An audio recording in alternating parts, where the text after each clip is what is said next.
슬퍼하느냐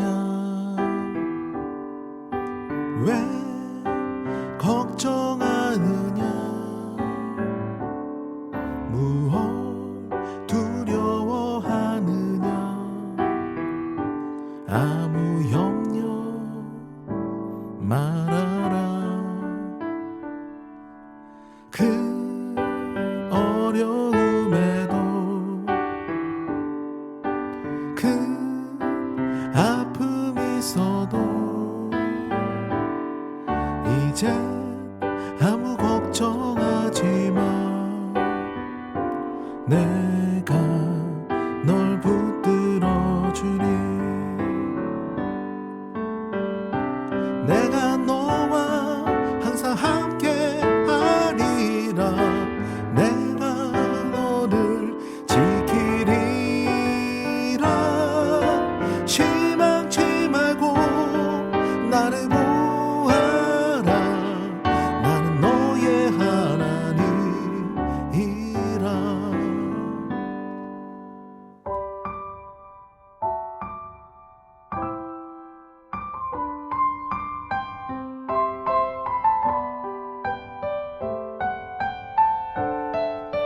왜 슬퍼하느냐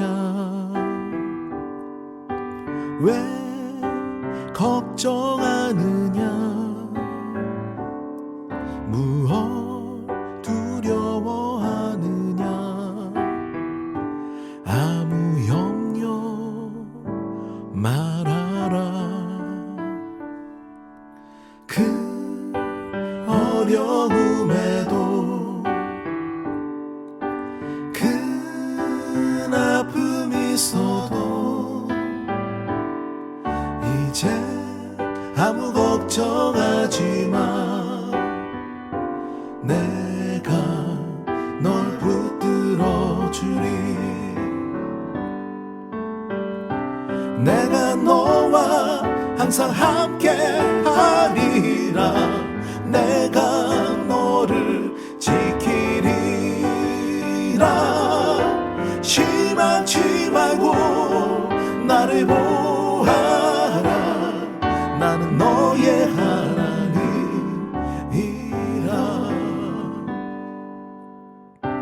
내가 너와 항상 함께 하리라 내가 너를 지키리라 실망치 말고 나를 보아라 나는 너의 하나님이라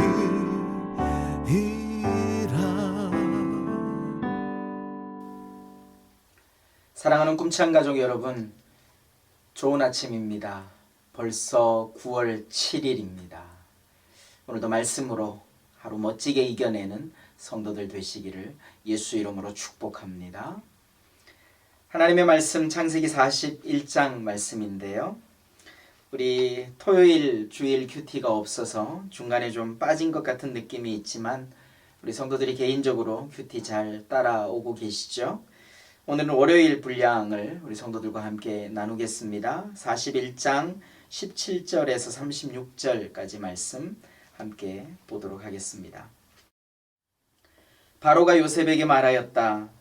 꿈에 내가 나일 강가에 서 있는데 살이 찌고 잘생긴 암소 7마리가 강에서 올라와서 갈밭에서 풀을 뜯었다. 그것들의 뒤를 이어서 약하고 아주 흉측하고 야윈 다른 암소 7마리가 올라오는데 이집트 온 땅에서 내가 일찍이 본 일이 없는 흉측하기 짝이 없는 그런 암소들이었다. 그 야위고 흉측한 암소들은 먼저 올라온 기름진 암소 7마리를 잡아먹었다. 흉측한 암소들은 살이 찐 암소들을 잡아먹었는데도 여전히 굶은 암소처럼 흉측하였다. 그리고는 내가 깨어났다. 내가 또다시 꿈에 보니 한 줄기에서 자란 이삭 7개가 있는데 잘 여물고 실한 것들이었다. 그것들의 뒤를 이어서 다른 이삭 7개가 피어나오는데 열풍이 불어서 시들고 야위고 마른 것들이었다. 그 야윈 이삭이 잘 여문 7 이삭을 삼켜버렸다.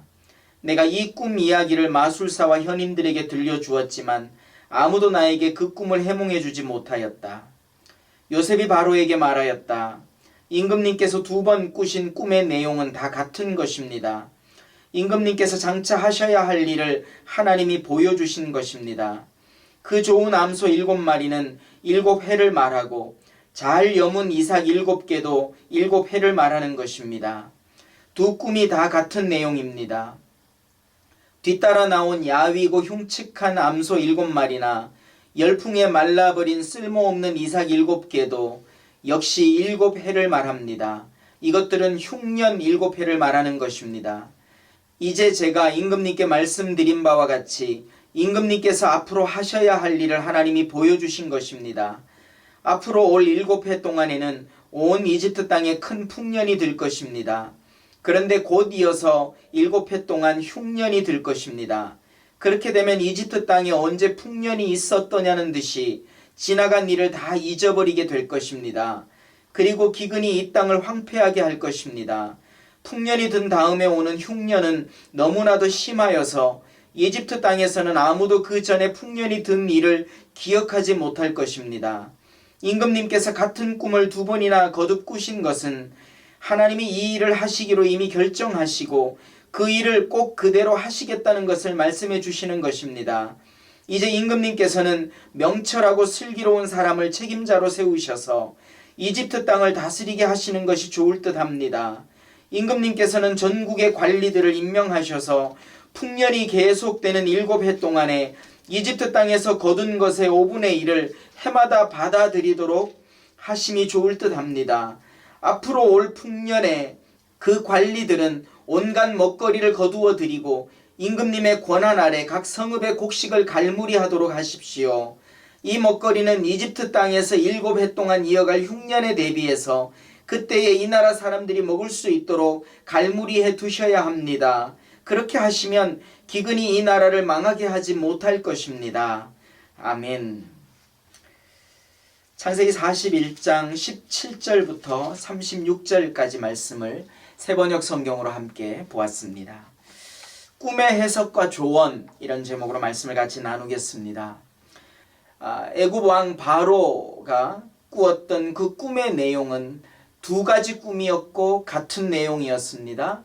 요셉의 해몽처럼 하나님은 반드시 이 일을 하시겠다라는 확증이었던 것입니다. 지나가는 작은 일, 한 국가의 흉년이 뭐가 그렇게 중요하겠으며 한 국가의 정치가 뭐가 그렇게 중요하겠습니까? 그러나 우리 하나님께서는 그런 사건들을 통해서 결국 하나님의 관심은 이스라엘에 있습니다. 우리 인생 가운데 펼쳐지는 사건도 동일합니다.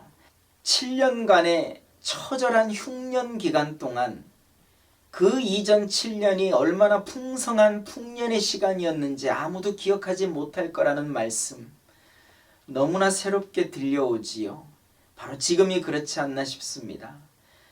코비드-19 바이러스 사태가 너무 깊게 우리 삶에 다가와 있으니까 지난 몇 년 동안 우리가 얼마나 풍성했는지, 얼마나 자유로웠는지 아무도 말하는 사람이 없습니다.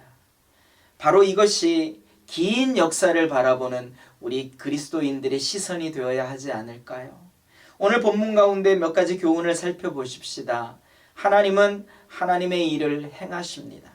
그런데 우리가 아는 것처럼 하나님이 갑자기 하늘에서 무언가를 뚝 떨어뜨려 주시면서 하나님답게 어떤 일을 하시는 것이 아니라 정말 하나님답게 일하시는 건 사람을 세워서 일하신다는 거지요. 하나님은 긴 역사를 바라보는 우리의 시선대로 이스라엘을 위한 일들을 바로 왕을 통해서 하고 계시는 걸 오늘 본문이 보여주고 있지요. 하나님은 하나님의 일을 하십니다. 사람을 통해 하십니다. 하나님 앞에 꿈을 가지고 엎드려 기도하며 말씀을 붙잡고 실행해낼 수 있는 하나님의 동역자들이 세워져야 할 때가 아닌가 싶습니다. 오늘 우리는 바로와 같은 어리석은 모습을 가져서는 안 되겠죠. 문제에 몰입이 되면 헤어날 길이 없습니다. 긴 역사를 바라보는 그리스도인의 시선, 이것이 필요합니다. 그러면 그 문제의 당면에서 그 문제를 바라보고 근심하고 초조해하고 안타까워하지 않게 될 것입니다. 여러분, 희망을 가지시고요. 포기하지 마시고요. 갈등하지 마시고요. 지금의 상황과 너무나 닮아 있는 오늘 이 요셉의 이야기를 통해서 오늘 하루도 말씀을 붙들고 승리하는 사랑하는 성도들 다 되시기를 예수 이름으로 축원합니다. 기도하겠습니다. 신실하신 우리 아버지 하나님, 오늘도 요셉의 이야기를 들려주셔서 감사합니다. 요셉 이야기를 통해서 우리가 교훈을 얻습니다. 하나님은 하나님의 일을 행하십니다. 꿈의 사람 요셉을 통해 하나님은 확정하신 일들을 이들에게 알게 하셨고 온 나라가 이 일을 준비하게 하셨습니다. 그것은 한 이방 국가의 일이 아니었고 이스라엘을 위한 하나님의 준비이셨습니다. 긴 역사는 그렇게 하나님의 섭리 가운데서 하나님의 선택된 백성들을 위해 하나하나 만들어지고 흘러가고 있었습니다.